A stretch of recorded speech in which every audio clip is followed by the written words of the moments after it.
That's how my days go.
like they didn't even know about the meeting. Call the Brown County Commissioner meeting to order. Start with the Pledge of Allegiance. Pledge allegiance to the flag of the United States of America and to the republic for which it stands, one nation, under God, indivisible, with liberty and justice for all.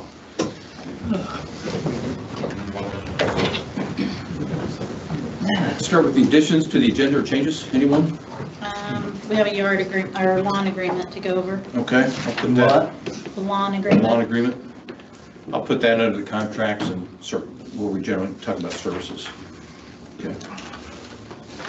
Okay, approval of minutes and claims. Start with January 5th minutes and then followed by January 7th minutes. You weren't at the 5th, so it's just Kevin and I. Yeah, so I went through the meetings and the minutes that were captured from both the town and Julia, so it captures pretty much all the content that we have there.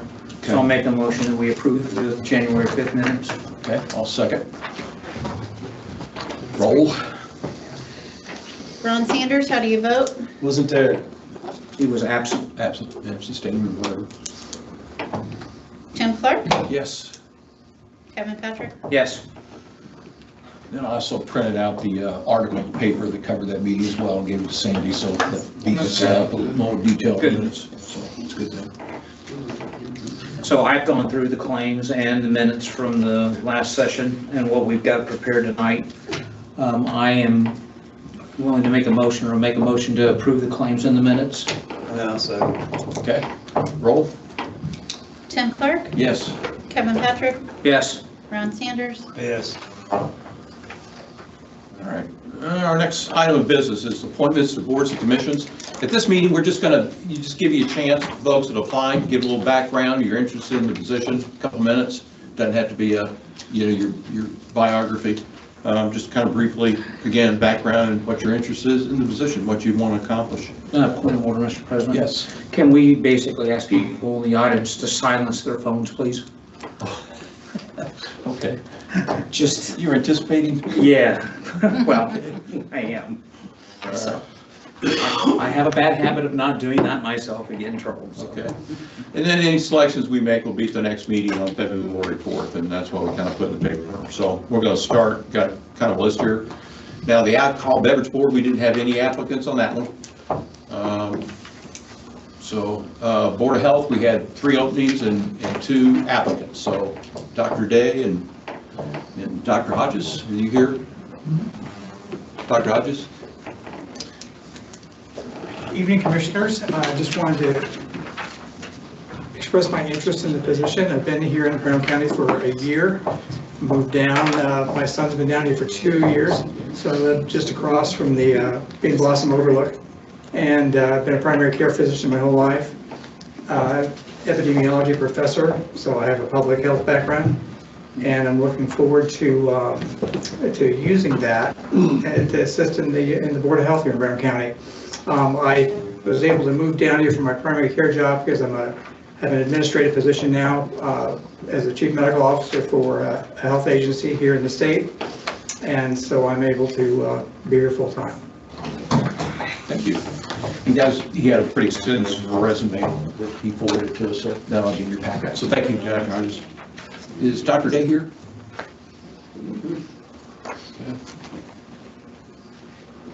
All right, Tourism Commission. We've got 2 appointments for the CBC. We've got 4 applicants: Brian Tadlock, Andrew Sekeli, Richard Stanley Jr., and James Tilton. You can fight for the podium, guys. Start with Brian Tadlock.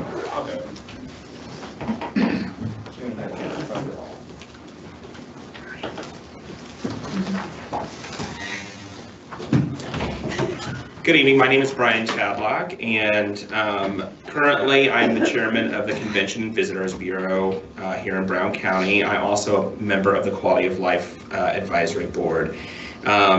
This work has allowed me to gain a really good understanding of how tourism funding in Brown County works, on the systems related to it, and the compliance requirements, community expectations with the innkeeper's tax. My focus that I would like to do with the CVC is really improve accountability with it, strengthen the governance of the CVC as well, and really ensure that the tourism investments that we make yield positive impacts not only for our visitors, but our residents as well. My professional background, I'm a business owner here in Brown County. I own a cleaning company, 5 tourist rentals, and my wife and I have a boutique here in town as well.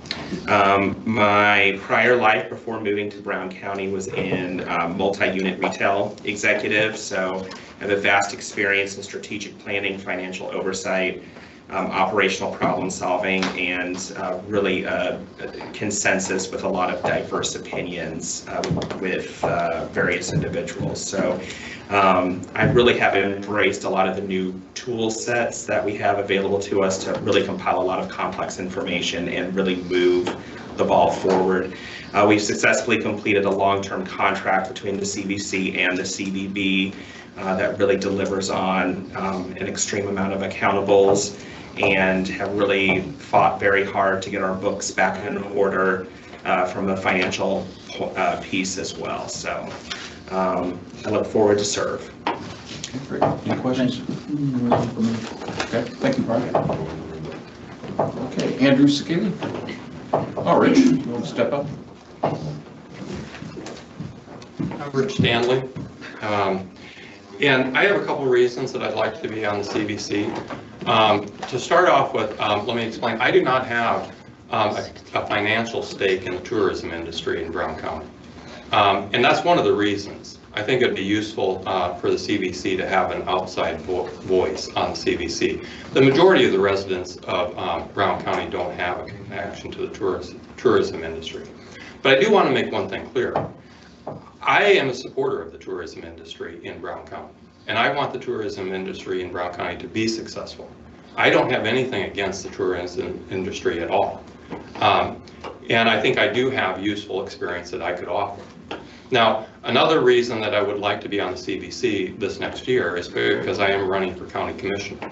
And again, tourism is important to the character of Brown County, and that's going to be a part of the role as a commissioner. And so I'd like to learn more about the tourism industry, the CVC, and how it works with the commissioners and the government. And so I want to participate, and I want to contribute to the CVC, and I want to educate myself on how all this works. So that's my interest in CVC. Okay, thank you. Thanks, Rich. Next, Andy. Andy. Let's give this a shot.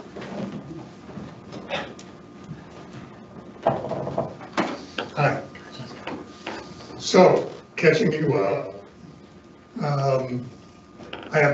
I submitted my application to both the commissioners and the council because it was not clear, quite honestly, which one or either of you might want me back. As you can see from the short biography, over the 50 years I've been here, I've served on the CVC both as a council appointment, as a commissioner appointment. My primary concerns now are don't kill the goose that lays the golden egg.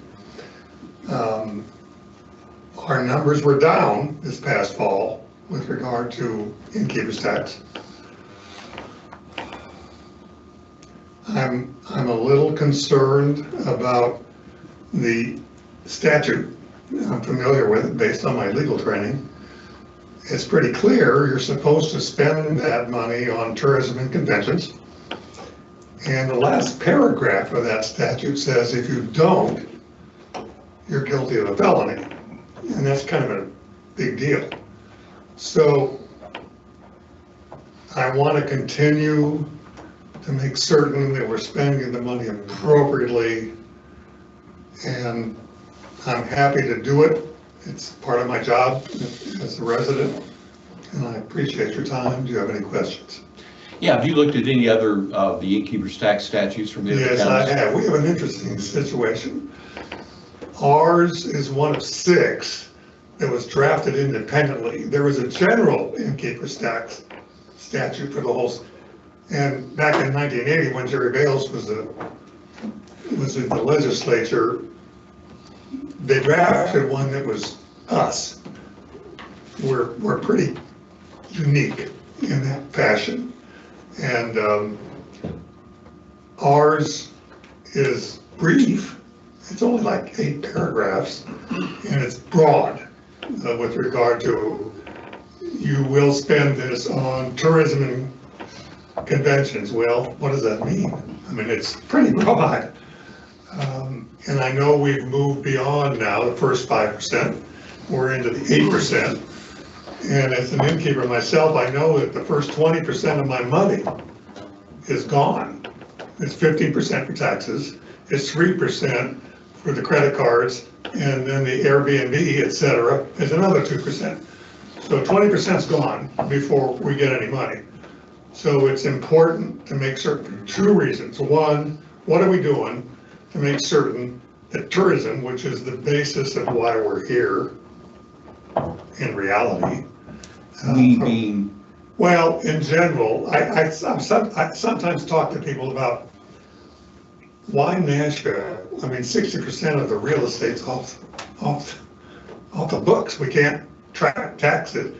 And why are we not Morgantown, for example? We are not, because tourists love to come here.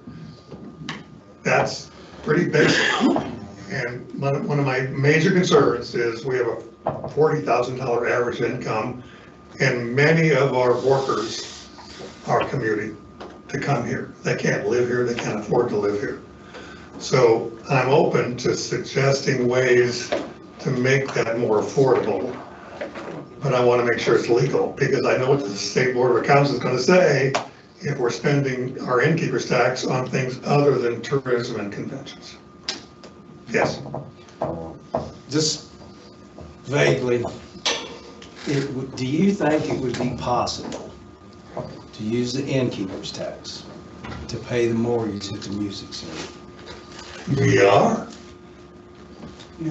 The first dollars are coming out under the current agreement. The money comes out of our local to pay the mortgage on the Indian. That's the way it was from the very beginning. It wouldn't have happened without. I think that's an accurate statement. Yes? Yeah. That's like $660,000. No, No? it's half that. Pardon? It's half of that. Well, it's $55,000 a month. Well, I think I ordered to confirm, but I don't think it's 660. I'd need to bring my stuff up here to find out. It's an amount, but I will tell you that when I go around to those various hotels, et cetera, whenever there's a show, they're full. They're giving money back. The foundation gives money. Right. They gave like 300,000 back to the county. You get 6, I get 2. Well, no, So- we got 115 and what the, what they get? Huh? They got 2? What'd they get? There's only 200,000 available. And we got 25%, which was 50. And then we got 65 in lieu of property tax. Which is all, there's. So that's $200,000. So the mortgage payment, the innkeeper's tax is paying the mortgage. It guarantees the payment. They've never had Guarantees the payment. payment, it's not actually paying it, They've never paid it, never paid it. never paid it. So if the innkeeper's tax was used to pay the mortgage, that could possibly bring another $660,000 to the coffers of the county, could it not? Well, no. No? No, Can't go there? it was set up as a guarantee in case they never had enough money from the music center to pay the mortgage. It's never happened. They have never had to dip into the innkeeper's tax as a guarantee. It's a guarantor. Yeah. Okay. Any other questions? yeah, Andy, I'd suggest if you look at the various innkeeper's tax statutes by the other counties, they all say the same thing, promote tourism and convention business. But More or then less. They all say the same, they all have that comment in there. Some of them, however, were dedicated to like convention centers, Collin County, for example. Some of them had to go, well, Monroe County's just now. Right. That's a problem. And then if you look at Tippecanoe County, they're probably the most distributive of that revenue. I agree. On different, and In they're the very statute. specific as far as percentages, as far as who gets what. They've got a Exactly. quality. They're much more, They've got a quality of life committee, economic development, Yeah. they give money to the parks, they've got historic preservation, they got all kinds of categories, a lot of different and their stakeholders. statute. In their statute, Yes. very specific. Yes. And their statute says as well, to promote tourism, convention Right. business, blah, blah, blah, they all say that. But then, oh, by the way, you can stratify that by different categories. And so I think that was most creative or specific that I've seen in Yeah. the different revenues. And then when you look at tourism, I'm with Rich, nothing wrong with tourism, it's an important part of our economy, but if you look at the, we're taxed on income and property tax. And you look at your, Rockport Analytics, I think it shows wages from tourism, gross wages from tourism is coming in around 21.2 million, something like that. We're a bedroom community. Ball State did a Yes, study we back are. in the CRC, I think probably part of that group. I said we're a bedroom community. Number one was it would attract more people down here. Number two was recreation was another driver. So when you look at the revenue coming in from all the residents in Brown County, it's $510 million. And we purposely, and with people, and then when you look at the wage distribution, 77% of the wages are earned, are coming from outside the county. So our attracting from an economic standpoint is bring people down here who want to live. And oh, by the way, the people that we're attracting down here are also attracted by the amenities that the tourism business offers and all the recreation opportunities. So when you give them that dynamic, the county purposely went for high income tax, low property tax, which is kind of helping us in all these changes going out at the state level and how they want to manipulate those two numbers. And so, but when you look at it, again, it's the residents are the silent majority. They're the economic engine, not particularly tourism, and I hear that a lot. So tourism is an important part of our economy, but it's not the whole picture. Well, my research indicates that we're like the top 5 in the state of Indiana with regard to income. We have a whole lot of folks who come here to live and they've retired, et cetera. Correct. And they have high income.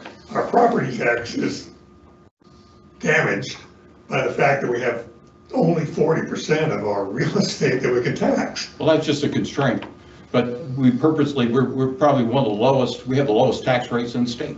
We're not the bottom, we're probably the second lowest on the Well- property tax. It benefits not only the commercial businesses, but benefits residents as well. But our revenue, we generate more income than we do property tax. So anyway. When it comes down to what we have to decide, it's who should be on the CBC and what should they be doing. And the reality is, you can pick whoever you want. And how that money can best Yeah. be spent and all the Yeah. options that are available that the Yeah. other counties use as well. So appreciate your plan. I'm happy to discuss with you, and thank you for your time. Thank you. Thank you, sir. Jim?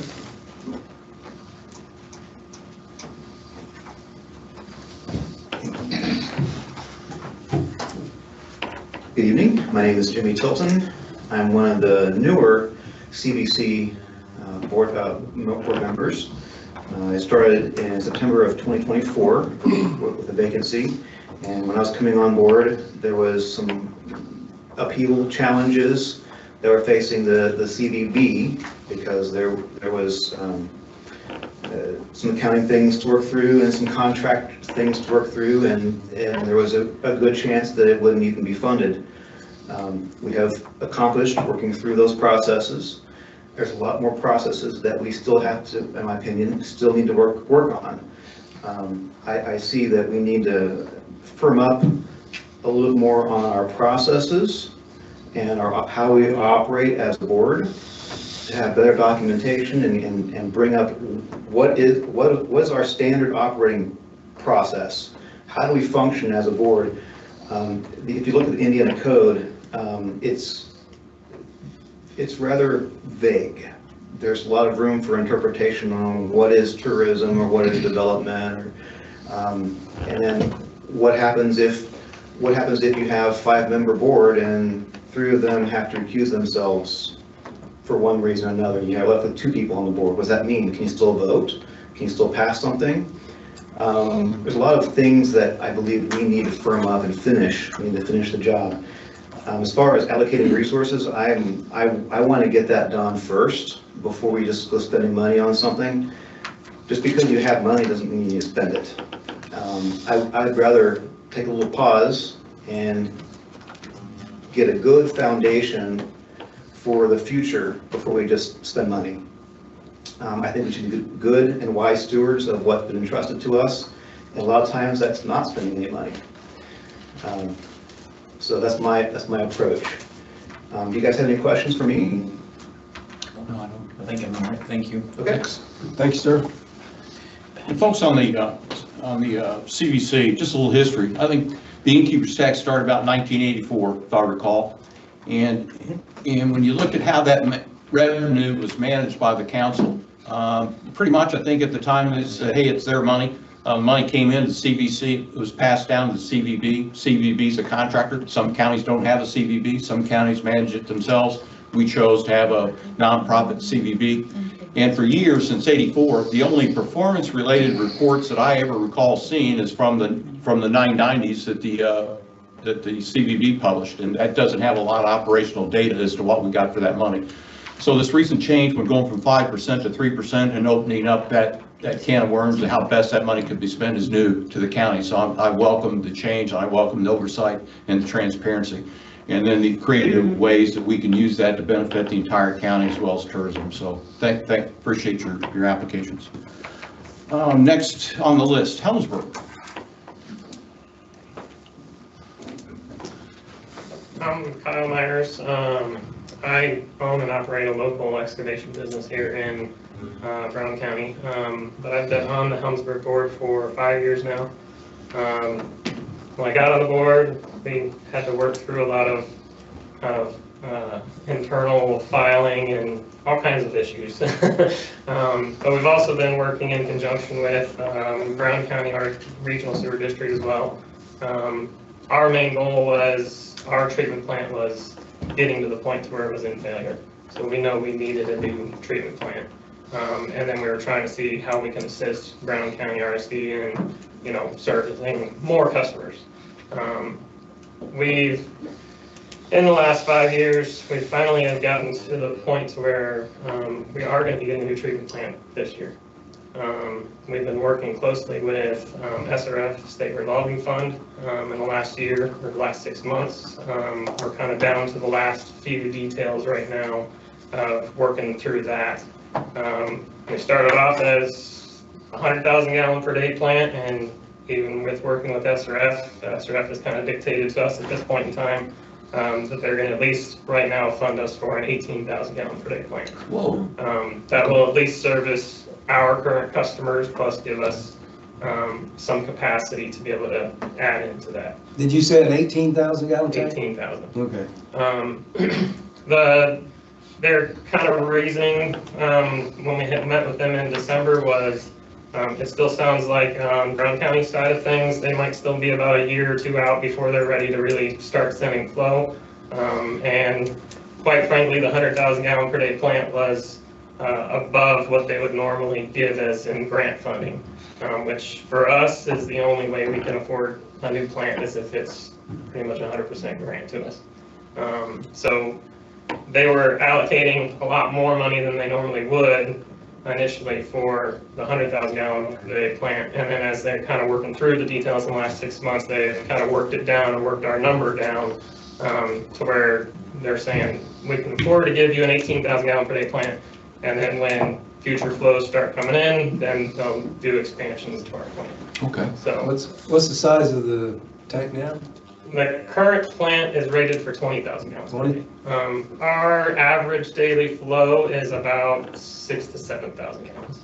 How much? 6,000 to 7,000. Okay. So, so even with the 18, we still have a decent amount of capacity that we can take. Now, once we do start hitting 80%, continuously of that, what it's designed for flow, then IDEM will start asking questions to us, which is our permitting agency, to say, hey, you're starting to get close to maxing this out. What's your plan to upgrade? So I mean, we've got some flexibility in there, but a great deal. I seen what it looked like you run a line up around Helensburgh School somewhere? Yes. Down around, you got that all hooked up and going? So we hired a local contractor. We utilized money that we had left over that you guys had allocated to us from the ARPA funds to at least get our main lines extended. We've extended it south along Helensburgh Road, and we've gone underneath Bean Blossom Creek to serve, I think, 4 homes south of the creek there. And then we've extended the line that stopped at the school and then ran it up Helensburgh School Road and then along Oak Ridge. And we're picking up 4 homes. They say 4 existing homes, 1 future home. So you're maxed out then probably? Flow-wise? Yeah. No. No? No, we should still be able to take, because right now we have a current customer base of about 64 customers Yeah. for 6,000 to 7,000 gallons a day. And you have a meeting later this month? We have a meeting next Wednesday at 6:30 at the Brown County Community Church there in Helensburgh. Right. That's our public meeting that we'll be going over a lot more of the details. Even our financial consultant and our engineer are working through that presentation now. That will basically be, we want to try to really get as many of our current customers to that meeting as we possibly can. I mean, the rest of the public is obviously welcome to come and sit in and ask questions. But we've got a lot of information to kind of share even with our current customers as to what this means going forward. So, but yes, otherwise I'm, asking to stay on. I've been tasked with spearheading this project since I got on the board. So I'm committed to seeing this go through, getting the new plant, try to get Helensburgh Sewer District in a much better place than even where it's at still currently. So. I certainly appreciate your time and energy on this project. I know it took quite a bit. I'm kind of curious, how many customers do you expect in from the Bean Blossom project? I think it varied, I believe, 180, 200. I believe the number was around 180 customers coming from Bean Blossom. So, and that was at least, Brown County RSD's got all that information. They've been taking care of that aspect, and they've really just been kind of giving us numbers to be able to design the plant towards. Okay. So you're going to be able to handle the 180 from Bean Blossom with the? Not with the first phase 1 of the 18,000 gallon per day plant. What they expressed to us, they being SRF, said that now, since they're going to give us the 18,000 gallon per day plant with our funding and our financing, when they go to expand either to Bean Blossom or anywhere else, if we start getting to that 80% max, or on our current volume on our plant, then they'll also have to account for an expansion to our plant and their financing. Okay. So, and I believe they were looking at going from 18,000 gallons per day to a 40,000 gallon per day, and I believe the 40,000 gallon per day would at least serve getting to Bean Blossom, and then go up from there based on how many customers they serve. But I believe the estimate right now from our engineer was to do that expansion from 18 to 40 was a $2 million project. How much? $2 million. Okay, and you think that's a year or 2 down the road? At least from the sounds of where Brown County RSD is right now, it sounded like they're still probably about a year or 2 down before they're ready to, really submit something to SRF for funding and go from there. So. Okay. I'm kind of curious. It's like we're always looking at, we see different things. We ask a lot of why questions, yeah. To try to understand how we got to where we're at. If I look at the Brown County RSD, they started off as Bean Blossom RSD. What was interesting on the petition, that came from the council, didn't come from the commissioners. Nalbo and Helensburgh came from the commissioners petitioned IDEM, and then the Bean Blossom RSD came from the council. And the Bean Blossom RSD wasn't successful in getting a plant. And then it turned into make it the Brown County RSD, and they weren't successful in getting land or building a plant. And then, if I recall, they did the paperwork, did the strategy, did the SRF thing, and then did the plan for the state approved for what, $39 million to go from Woodland Lake, the concept Woodland Lake to Lake Lemon. Lake Lemon is probably the one area that probably has the most documented need for sewer service of anybody in the county, but that's aside. So now that we had a Bean Blossom RSD that kind of went defunct, and then the county kind of, they don't have a plant. They've got to send, anybody they hook up, they send to you. So it's like, do we still need 2 RSDs? I mean, is Lake Lemon guys chopping at the bit to be hooked on? I mean, they've always worked for several years. Is there any plan to hook those guys up? Is that in your territory? Is that in the county territory? Our territory right now is really just Helmsburg itself.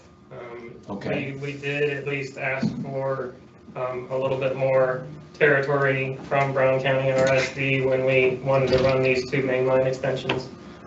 So they at least granted us that, but it's really where you see Helmsburg and where our sewers is our territory. Anything outside of that is not in our territory of in Brown County RSDs. Lake Lemon, I still, even from my own professional excavation business, and I specialize in septics, I get more phone calls from Lake Lemon area of them in dire need of sewers and all that, because most of their septics are in the floodplain of the lake. And so, I mean, it's needed over there. Even when we started these conversations with SRF 4 years ago, 5 years ago, the direction that they even said was, usually the max amount of the grant money that they can allocate to any one agency or any one, person is about $6 million. Anything after that, then they're starting to look at, mixing the grant fund up to that and then loan. So, it's the idea of, it's like, what can you do for $6 million if you need it 100% grant, Either going to Bean Blossom or to Lake Lemon. My understanding is it doesn't get you very far because there's a lot of distance in between, Helmsburg and those areas to even get the main lines out to that point. So if they're looking at, a $10 million project, then it's the idea of, okay, if you're only getting 6 in grant, who can afford to pay back $4 million loan? I'm not going to make Helmsburg customers, current customers pay back a loan that's not needed for us. So that would have to fall onto whatever that customer base is. And, then it becomes, 1 RSD versus 2. We looked at 2 ways, on how to service this or how to maintain and operate this moving forward. Is 1, we can treat Brown County RSD as basically a wholesale customer to us. If you send us this much flow this month, here's your bill for treating that much flow. That's it. That's all we're doing, is we're just treating the flow that's coming into us from your area. The other, in doing that, then Brown County RSD has to have their own staff to be able to do their billings, maintain their system and that kind of stuff. So if you look at it from the standpoint of, it's like, well, we've got staff that's doing that for us now. So if they're having to hire somebody else, you're kind of almost doubling up.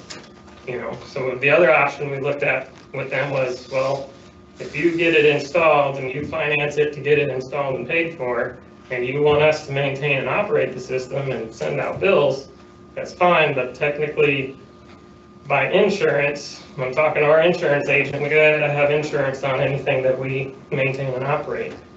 We can't insure somebody else's customers. So those customers have to be our customers if we're going to maintain and operate stuff. So it was really the idea of, well, if that's how you want it and you want us to maintain and operate things moving forward, then you got to really turn all those customers over to us. And we looked at it from, if that's the case, okay, what's it look like? Flat rate fee, same from Helmsburg to them. Because adding more customers, ideally, would help our bills out. Only 6 more customers, we're talking about adding another 180 and spread out. My monthly bill is a lot better across that many more customers versus just ours. So, I mean, we've kind of presented both of those options. At this point in time, since they're so far out, we haven't really, we're not really willing to sign any agreement or anything like that between the 2 districts, because we don't know what the numbers are going to look like in 2 years, or how we're going to want to handle that. Are we treating it as a wholesaler, treating it as our customers? How's that going to work? So we've discussed, and SRF even said in the documents we're going to sign with SRF when we close this year for our plant, they're going to have it in there that when they're ready to send flow to us, we're accepting that, yes, we will accept that flow and we'll treat it, you know, but nothing more than that. So like they're not making us get into fine details in order to do that, which we're fine with and we agree with it. We're not gonna agree to determining how we're gonna handle that 2 years out, or what's that rate gonna possibly even look like, because again, I don't know. So, you know, so right now there's not really an agreement between the two districts at this point in time that's been signed or been agreed upon, except for when we do close on our funding or our financing, it will be in the underwriting on there that when they're ready to send flow to us, we will accept it and retrieve it. So. Well, it's a more common situation in the county. I mean, it seems like you've got the plant, you've got customers, you're an operating functional RSD, and they're just collecting customers. And I guess whatever the infrastructure to get some flow to you. That still makes sense to have, again, the original intent was for them to have a separate RSD and a separate plant in Bean Blossom that kind of fell through. Does it still make sense to have two of these RSDs? Anybody talk about consolidation? Do you guys feel comfortable taking it on, or do they want to take it on? Is that just all, where's that? Is it up in the air? And from the day I got on the board, that was immediately brought up by Brown County RSD that we just needed emergency boards. And from the beginning, we said, no, that's not the right time to do so. Even as we've been working through this at this point in time, like our board is still firm on a merger is not the answer. That's not gonna solve anything. Our board can only be made up of users and ratepayers of the district. Even with my understanding, even with the expansion that they're looking at for their phase one going to Bean Blossom, there's nobody on Brown County RSD's board that would even be a ratepayer or a user. So why would we want to add one? It's already hard enough to find 3 people to serve on our board. Going forward in the future, I mean, if we add more people, then at least it opens up the pool of people that might be interested to serve on this board. But it's still a struggle to find 3 people to serve on this board. So why do we want to take the board and go from 3 to 5 or 3 to 7 or anything? You know, and you know, again, I don't also see the need or the necessity to have that many people serving on the board. Okay. I mean, if all we're doing is, you know, basically sitting down once a month, going through our financings, you know, what issues are going on, the 3 members that we have are more than capable of being able to do that. And, you know, I'd entertain adding another board member or 2, or, you know, adding 2 more board members if we had the interest of users that wanted to join our board and do that. Again, I don't see the need to merge the 2 boards.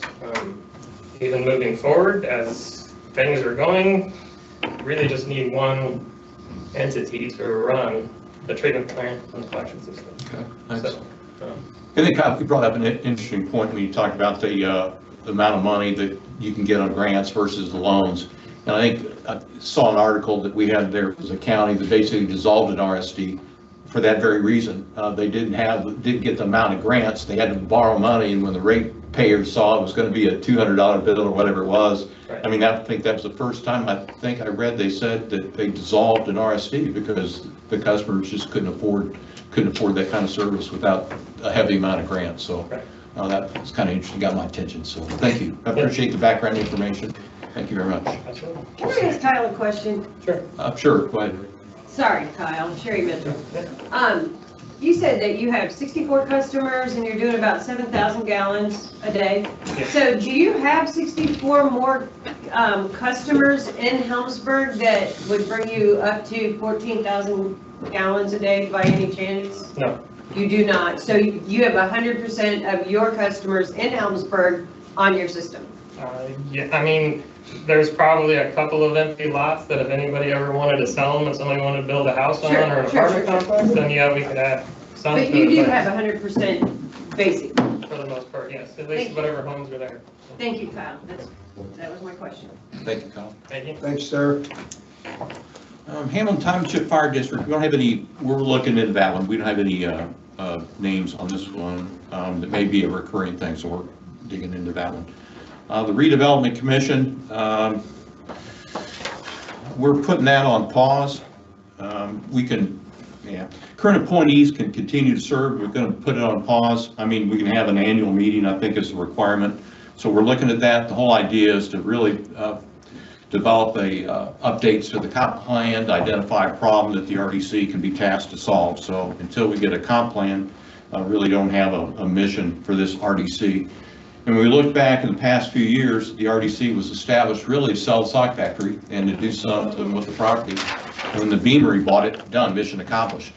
And the RDC since then really, there's been no noticeable output or outcomes or results that you can claim that the RDC generated. Although I think when we were on Helensburgh, we attempted to do, well, we did do an economic development area, didn't do a TIF because we didn't think we needed the money.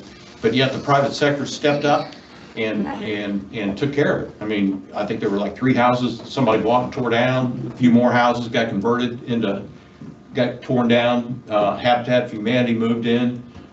They got, they established a community development corp. They got a community leadership team. I mean, they basically revitalized themselves. So it was a phenomenal success story. Didn't ask for any money really from the county. I think we gave them money for dumpsters and signs, I think, and that was about it. So as far as a functioning RDC and doing TIFs and borrowing money and doing that, didn't have to do it.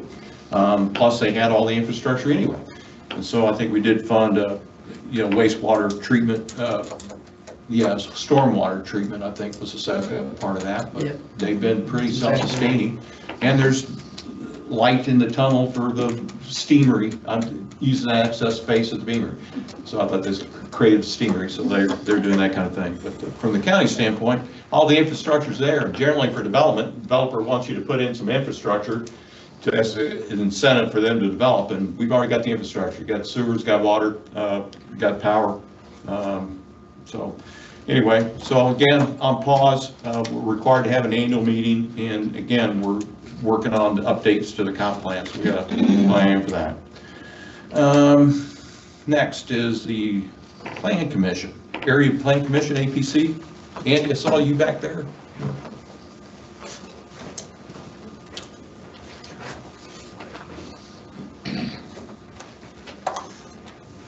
I'm Mike Harrison. I submitted a letter outlining my experience, and that experience took me pretty much around the country. I've been nomad most of my life because I haven't really had a chance to settle anywhere because of the nature of my work. I lived in 6 states, one of them 3 times, 2 others twice. I've had temporary residence in 2 other states and 1 permanent residence overseas. During that time, I've worked in about nearly half the states and 3 foreign countries. So I really haven't had a chance to participate in the community anywhere I've lived.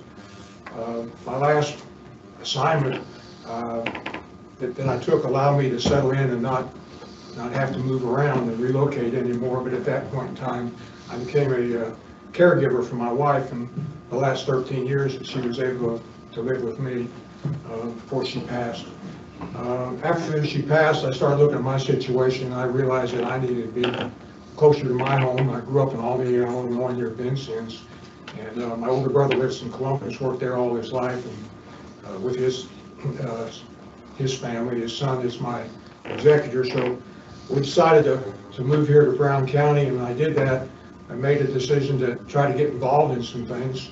And I have been involved in a couple of different nonprofits, but none of those have really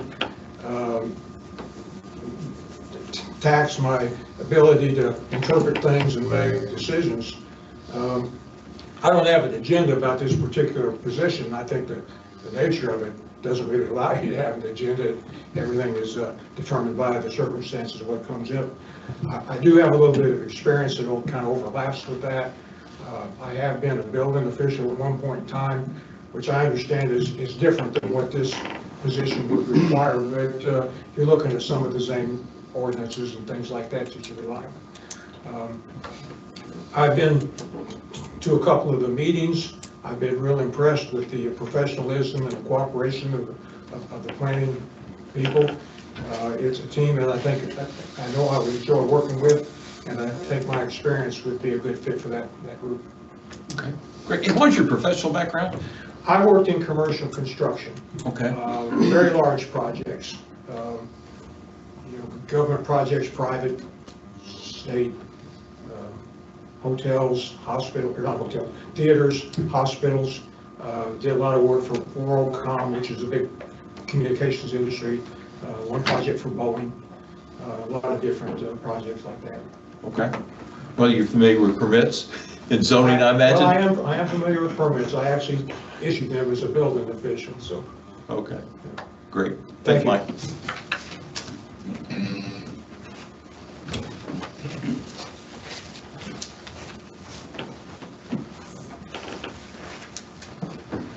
Good evening, my name is Andy Boyles. I have currently served on the Area Plan Commission / BZA since 2019, I think, 18, something like that. It's been a minute.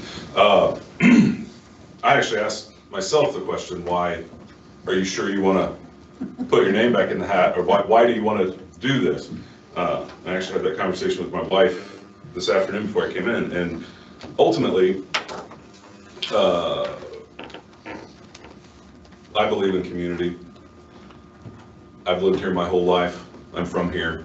Kind of the opposite. 50 to 60% of the cases that come before us, I've been in or worked on the property that we're discussing. So I have a good knowledge of the county. If I'm honest, I didn't prepare to say anything. I wasn't really sure what this was, but I would be happy to serve in any capacity that my community needs. It doesn't have to be this, it can be something else.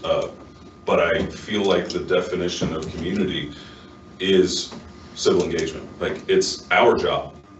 If not me or you, who? So that's why I'm here. If I can help, I'd love to. And if there's more capable, competent people, then best of luck to them. So. Thanks, Andy.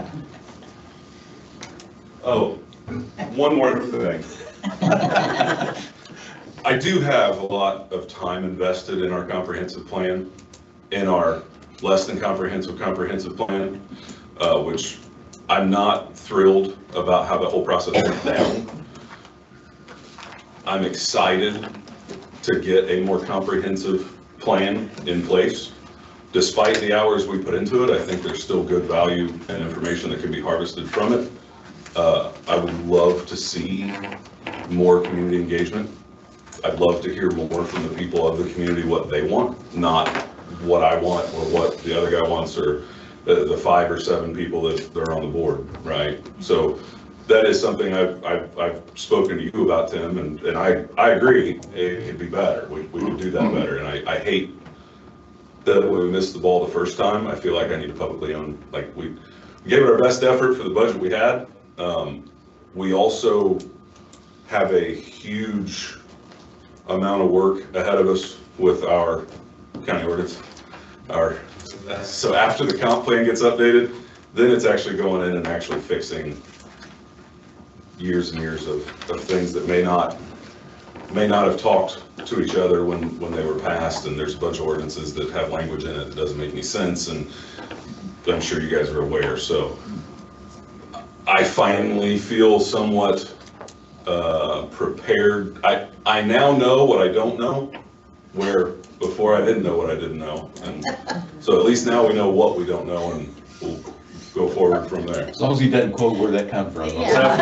I'll tell you. Randy, thanks. To give you a little update on the comp plan.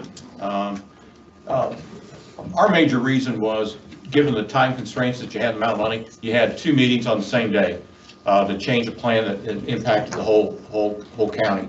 And so that was our hesitancy on going ahead and improving that. The RDC was kind of tasked with developing a community engagement plan for that. We tried to get an OCA grant, $60,000 to update that. Then we found out we weren't eligible because we're a fairly affluent county.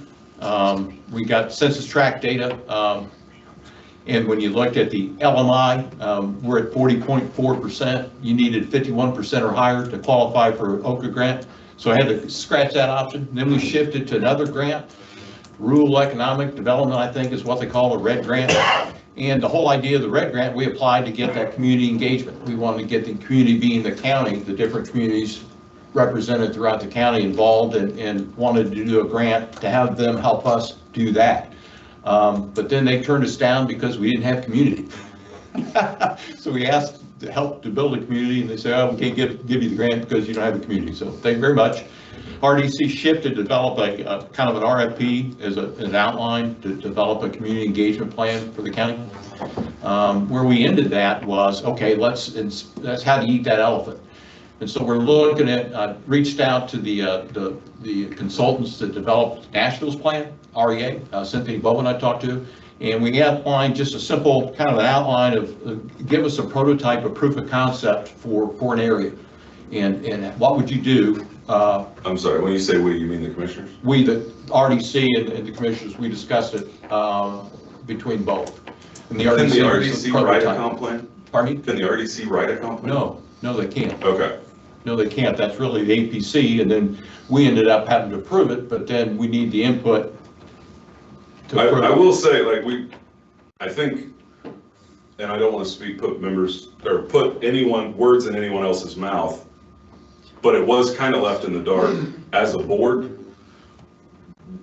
We got everything submitted, and then we just didn't really hear anything. Or they brought it up a couple times at the meetings, like, hey, do you guys have an update? Are they approving? Are they accepting your comp plan? And it was never really communicated back. Like, no, all the things you just said, we were unaware of. So we were kind of left like, well, I don't know what, you know what I mean? Well, we're not sure where it's at. That's probably a different issue, but I communicated with Kayla what we were doing throughout the process and where we headed and what the concept was. So right. Just a kind of a communication thing. Right. But the intent is this proof of concept is say, look at Van Buren and say, okay, if we're going to have a community meeting that's 1 of 5 or 1 of 10, let's say. What's our target number? What would that look like? What would be the agenda? What are the outcomes that we want from that? And my goal is to be very specific. We've had some of these, well, you've been involved in some of these controversial changes when it comes to zoning and different things. And so, you know, from our standpoint, when you look at that, I want everybody to understand how their property is zoned, what zoning they're in, what district they're in, or could be one of many districts. If you remember the Borth plan, they were in a Lake district as well as an R2 district, and a lot of surprises as to what you could and couldn't do. And so residents didn't really understand what all you could do, what's allowed within those zones and within those districts. So I want to make that available. And we're working on that, right, with GIS and having that all online? Well, it'd be nice to have, that'd be a stretch to have, you know, our zoning on the GIS. I don't know where we're at on that or amount of money, but just to let residents know, hey, here's the zoning, here's the districts you may be in, and here's what's allowable in the districts, and what do you want and don't want when it comes to development. Not only for their benefit, for what they want to do, but what can be done around them. Correct, because that's when people pack the room, is when a neighbor tries to change something that they didn't know was allowed in their particular area. I recall Lanham Ridge when they wanted to convert a certain piece to general business, and you know, that's when you pack the room. We have language that says minor subdivision if someone is parceling off.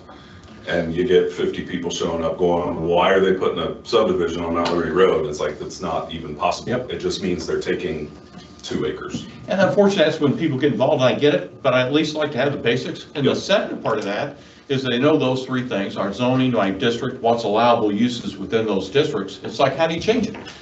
And so, as you're well aware, I think it came as a shock when, you know, when we were counseled on the code that allowed commissioners or even the plan commission or even a resident to petition through a legislative body or through their area plan commission to change the zoning. And that seemed to come as a shock for the county, thinking, well, you can't do that. Well, yeah, you can. It's in the code, and if you don't like the statute, that's fine, but that's not the point of the statute. So people weren't aware of that. So how can you change it? So people walk away from these meetings understanding why we're doing what we're doing and how it could affect them in their area, in their neighborhood. That's a win. And if they can say, hey, what we want and don't want, that's a win. And the feedback I've gotten from throughout the county, there's some areas just leave us the hell alone. And that's extremely clear in a lot of areas. Which is why we live here. That's exactly right. And then I think the meeting that had probably the latest one that had to pack this room was the Combs Road. You know, the proposal to open up Combs Road. Well, there's good reason why it was closed. And then we have people from Matson State showing up and regionals showing up on that one. I mean, you you identified what they want in that particular area from those meetings. And I mean, the phenomenal knowledge that went through, amazing amount of people that are still here today, that were here 20, 25 years ago, that were dealing with the problem. And people identified as just a pristine wilderness area. Don't touch it. It's a jewel that a lot of people don't know about. But you never know that. That's not in the comp plan. Right. And if you go up to the lakes, guess what? I think in your plan it identified, leave us alone. We're fine, thank you very much. They also have another legislative body that oversees the lakes, so we kind of leave. A conservancy? We kind of leave, anything that comes into the conservancy is, we kind of look at, as long as conservancy's okay, we're okay. Yeah. So it's usually gray area. One more thing, and I don't want to hold this meeting up any longer. We did have, on a couple of occasions, and I believe Kyle Decker, who's not here tonight, had an idea.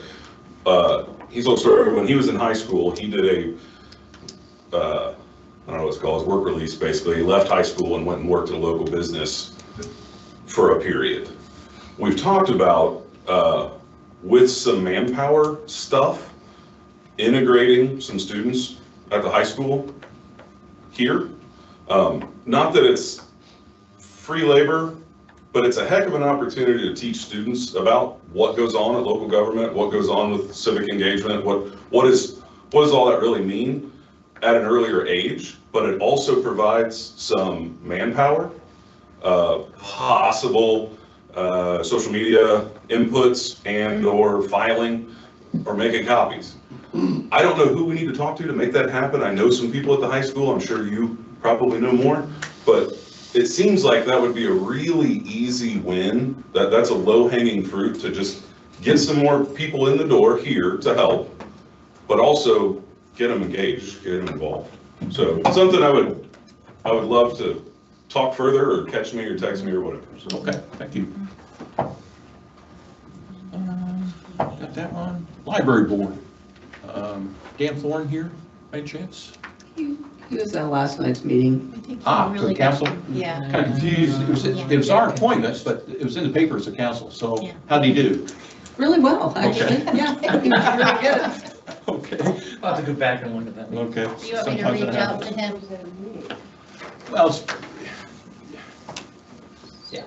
yeah. We should. Okay. Well, It's a disconnect on our glad- side. Yeah, it's Okay. kind of, so, Tim? kind of fell through the cracks. Tim? Kelly, is that what you said? Oh, what's his name? Dan. Dan Warren. Ford. Dan Thorne. Okay. All right. That does it for the appointments of boards and commissions. Again, we'll make selections. Any selections we make will be at the next meeting, February 4th. So thank you all for being here, and we'll carry on with our agenda.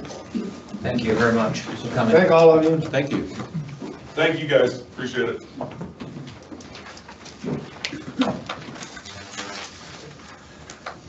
Okay, update on the owner-occupied rehab grant. We had a kickoff meeting and identified some key dates. So the kickoff is in January that we had. Applications were fine-tuned February. Income verification starts March, April. Home inspections, April, May. Bidders list meeting in May, and then construction from June to May, June 26th to May 27th. So $500,000 we got. We're targeting 30 people at what, 25,000 available money for them, and we're kind of working it.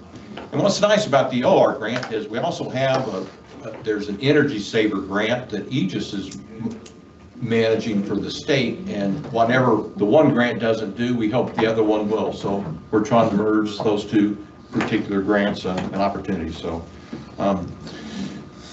great start on that one. Next is this lawn agreement, Teresa. Yeah, the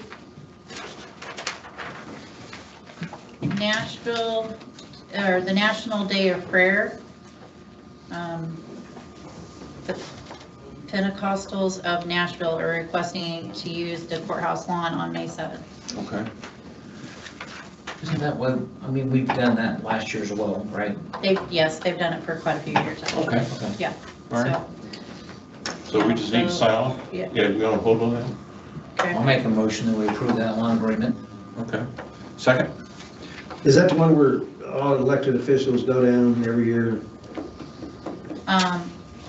I can't answer that, sir. I don't. It has, the audience last year was some of the like Dave Hall and other members from the state house and state senate over there, along with church leaders around the community and that, so. They're expecting 75 to 100 people, he said. Oh, okay. Yeah, they had probably about 60 last year. You said you made a motion, Kevin? Made the motion to approve the loan agreement as it was presented. Okay, I'll second. Okay, roll. Kevin Patrick, Yes. Ron Sanders, Yes. Tim Clark. Yes. Pass it to Sandy so they can see. Okay, down to the county office department. Teresa, budget adjustments and transfers. Well, it appears that we should have went to the council meeting last night. We didn't go because we didn't know we needed to go. But the only transfer that was approved last night was the $120,000 for the HSA for the employees. And that's it. Okay. Let me get that to Sandy. Could you, or did you already? You might have already done it. In the minutes, the $1 million that was Was off. moved around. Huh? That was moved around. Okay. You identified all that, you put that on a piece of paper? And you already gave it to me? To you, Yeah, it's an email. okay. If you could copy that at some point, I'd kind of like to see what all got moved around. What's our chances of getting that, Julia? Let me back up a little bit. Jump up in. Yeah, we identified exactly what we needed transferred in our accounts. So I'm a little confused. Jackie Clements, I was the last question I asked at the workshop, is what do we do with that $700,000 out there? Do we need an appropriation or can it be transferred? She said it could be transferred and gave us that thing. So then we sat down with you, Gary, Teresa, and I sat down last Friday. We identified exactly what was changed and what we needed to put back in the budget, and we were expecting just a transfer, not a request for new appropriation. So where did the wheels fall off on this thing? Transfer has to be from a 2,000 to a 2,000 or 1,000 to 1,000. So if it's not, then you have to go before the council to get it approved, okay? Then what did Jackie, when I asked her specifically about that, Yeah, what was she talking about? What was I'm she- assuming she thought you knew that. I Well, was here's aware the of thing that. though, how can we ask for a transfer of cash when the cash hasn't even been appropriated or put in our fund? We had those meetings, we set them up early January, so that, because you hadn't done your thing, which is normal. And how can we ask for additional appropriation for money that we don't even have? Well, you technically do have it, it's just not put into the accounts yet. So the whole reason we're not doing that yet is so that we can get all this kind of figured out before That's we do what it. I thought. Yes. So, last night's meeting was quite entertaining, to say the least. And then, when we talked about this, I had it on there so that I could make sure that everything would go smooth. She had our list, Yep. that's what she's saying. so the notes you took, you had that list to share Yeah, I with the had my council? notes, yes. Okay, good. But they want, well, they want it in, I should say, one of them wants it in writing, listed out and from what fund it's going from to what fund it's going to. Which is what we already gave them in the work session. Which, if they check their email, they already had it. And the president of the council was at that meeting on Friday. He knew exactly what we were asking, right? And what you reported and what we all agreed to. Yep. And then, He's no longer president. okay, but he was there. He's a Yeah, member of he the was there. council, so he was there. And he wasn't the one, he was not the one having an issue with it. I called again. So what do we So need? I- What's the next step then? Yeah, what do I'm we going need? I'm going to go take what we discussed that I have on my paper, put it into the things, it's going from this one to this one for them, and then send it to them. Okay. And so do we have to wait a month so our bills will be late? Your bills, I mean, because we got, we're not gonna make your bills late. okay. Okay. Well, thank you. So, I think we spent more time on the fix than we did. Well, Yeah, I spent more time on the fix, yes. so it's not a transfer, you're planning on putting in the appropriations listed together for So them, does is that that mean what we I'm need hearing? to? No, I'm planning on showing them what is being transferred, where it's being transferred from to where. Okay, 'Cause so it will just be a transfer, because the money is actually in your fund, Okay. because that's what we're using, and then we're going to transfer this money into the other funds that have been, So you're just putting it where it was supposed to go in the first place. pretty much, Pretty yes. much, yep. And they can do that at their work session, can't they? 'Cause they Yes. can They're vote on supposed to that be able now. to vote now, Yes. so we don't have to wait a month. We could We actually can hit it on actually, the yes, next. So do we need to be on the agenda? for Why? the February. Work session? You should need to be after I have to hand the thing. I'm not I'll make trusting. This is you. my third iteration on this thing. You think it's done by now? I don't trust. I think we should be there. Well, Every time we're not there, all right. something doesn't happen. I'll plan on attending. Sherry's got a question. Even when you're there, something doesn't happen, so. Okay. So, maybe, huh? Sherry's got a question. Yeah, sure. Sorry, clarity. Come Didn't to, they move? Sherry, come I to can the do it. podium, yeah, Okay, please. okay. Make me walk in, just make me do it.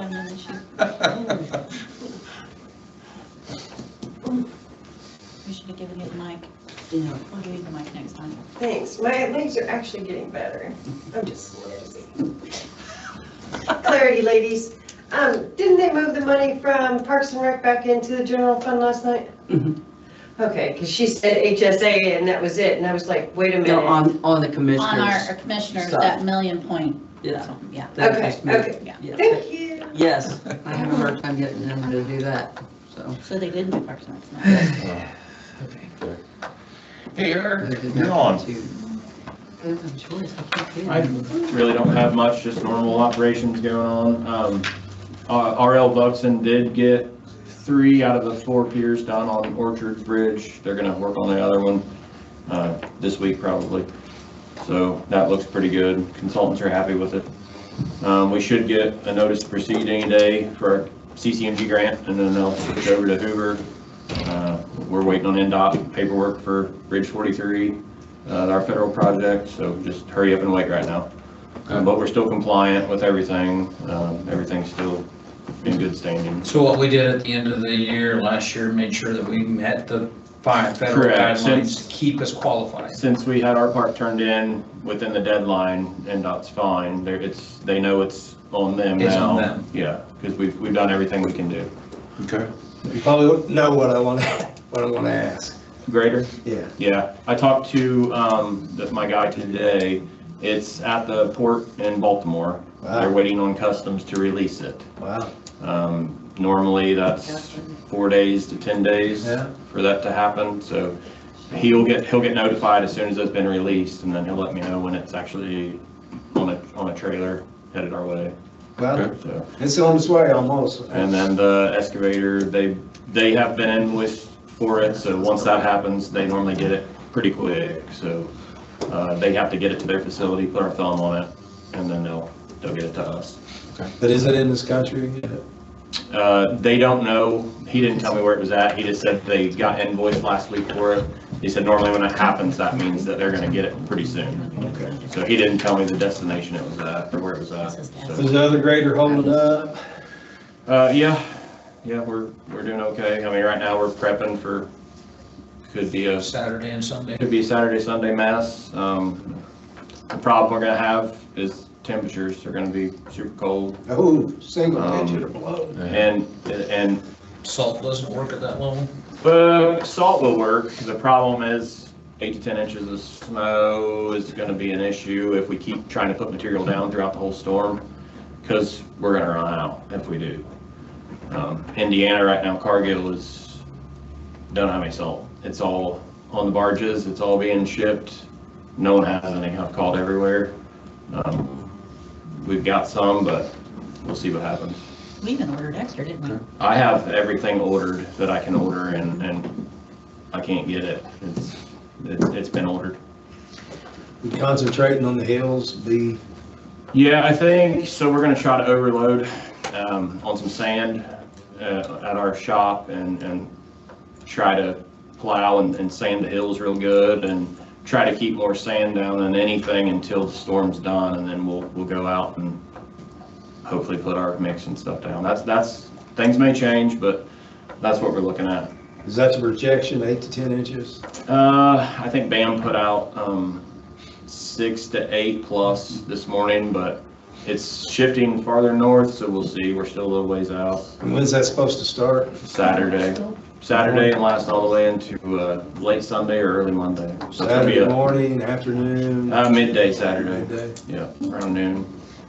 Get your groceries, folks. Yeah, get your stuff out the road. We'll do the best we can.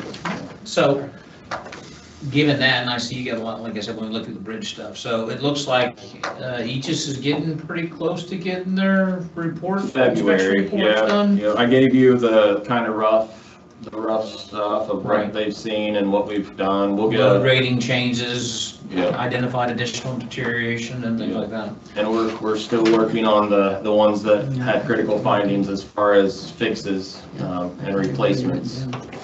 We can do that. That caught my attention. You had 10 critical findings.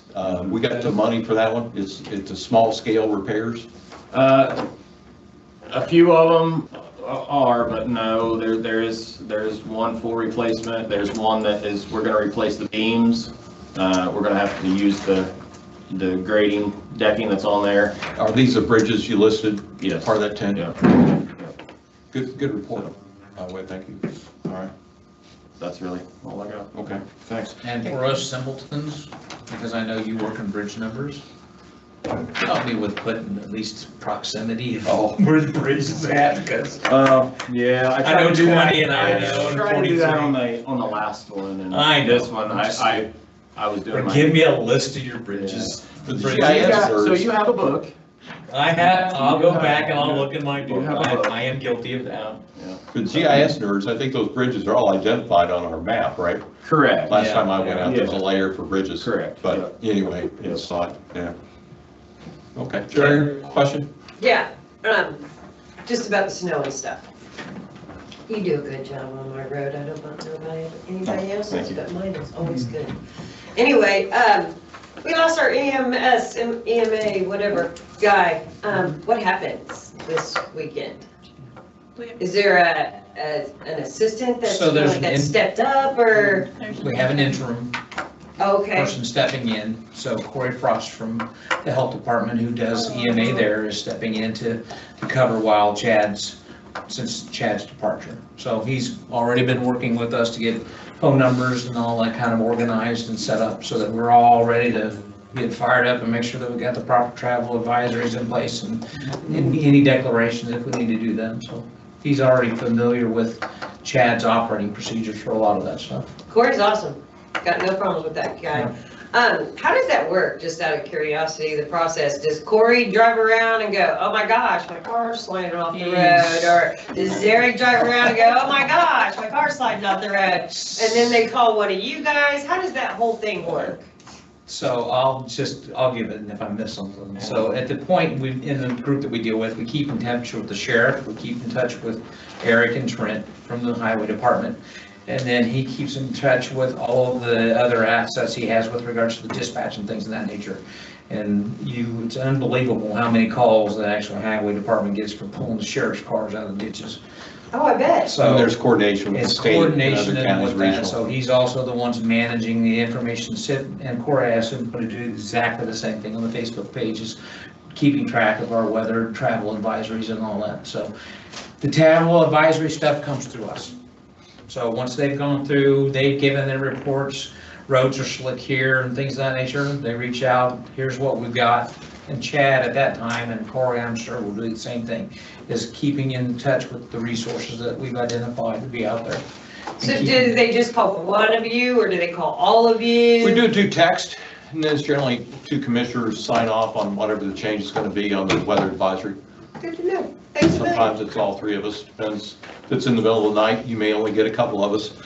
I will, Right, I right. will share with you that if we do go to red is something that takes an actual ordinance sign off or an actual declaration in order to go to that category.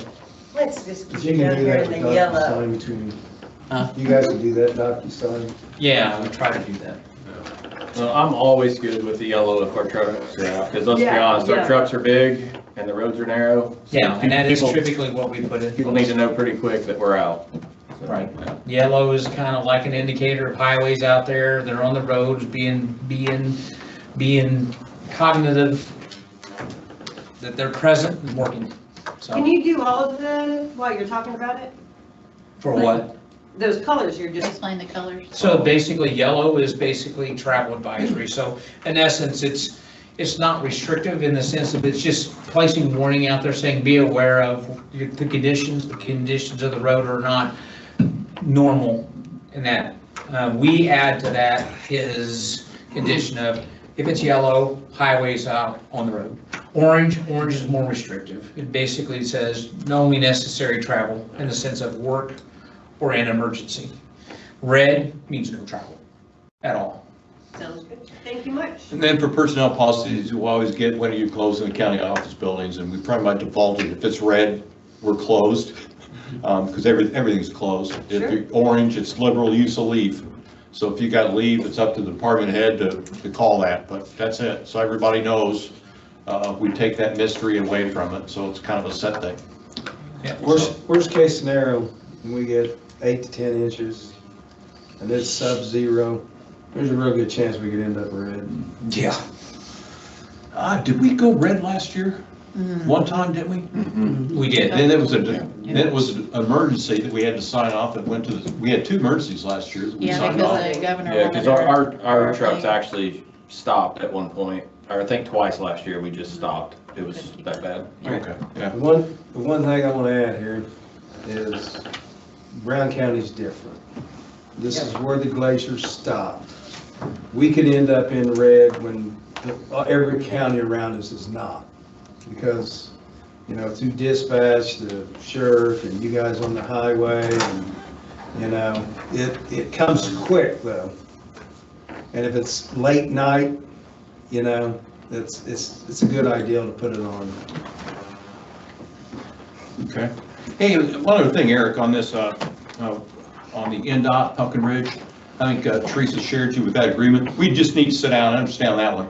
But as I understand it, NDOT's like the subcontractor, and we've got the lion's share of the project, like any other project that we would have. So we'll sit down with you, and we'll sit down and get whoever we need from NDOT. Nick Banner probably is their project guy. We'll sit down so we really understand what the workload's going to be on you when it comes to those kinds of requirements. And then they gave us a grant, another chart that shows us, a Gantt chart, shows us all the interdependencies on all the different phases of the projects. That helps us, but that's not going to help you on the management of this thing. So we want to get a clear understanding of what's in that agreement and what our requirements are going to be and our obligations. So stay tuned. Yep.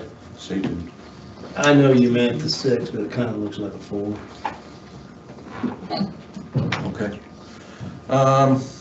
Ongoing business, Mount T, State Forest, Pumpkin Ridge Road upgrade. The survey construction limits are completed. We scheduled, that's funny, an on-site meeting for this Saturday at 9:30. So that might be overcome by this. Funny, you had to bounce all these schedules and everybody said, yeah, I can do it here. And then boom, here comes the weather. So we'll see on that one. Basically, after that particular meeting, when they go over their plan with the property owners down there, then we'll have the plan was to have a commissioner meeting the February 4th. We'll give an update on the project. Everything has happened from beginning to end and where we're at today.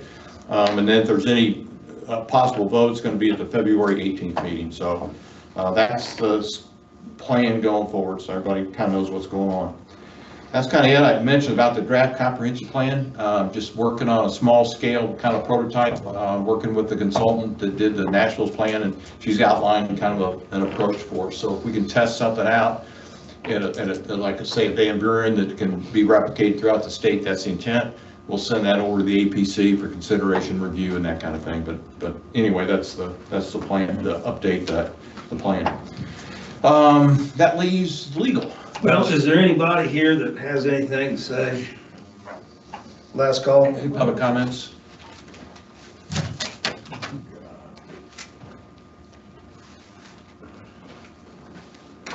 Which website, Facebook page should we monitor for road conditions? EMA's got a Facebook page. So And then that should be our priority, would be that site. Brown Yeah, County Emergency that should Management. be, and we actually try and keep the county website up with an alert at the top. Top bar As to what on the- the county the website hot will have it too. Okay, thanks. Okay. Going once, twice. Okay. Legal, Stephanie, anything to add? No update. Okay, great. Have a motion to adjourn? I'll make a motion to adjourn. Second. Hey, meeting adjourned. Thanks to everyone for being here.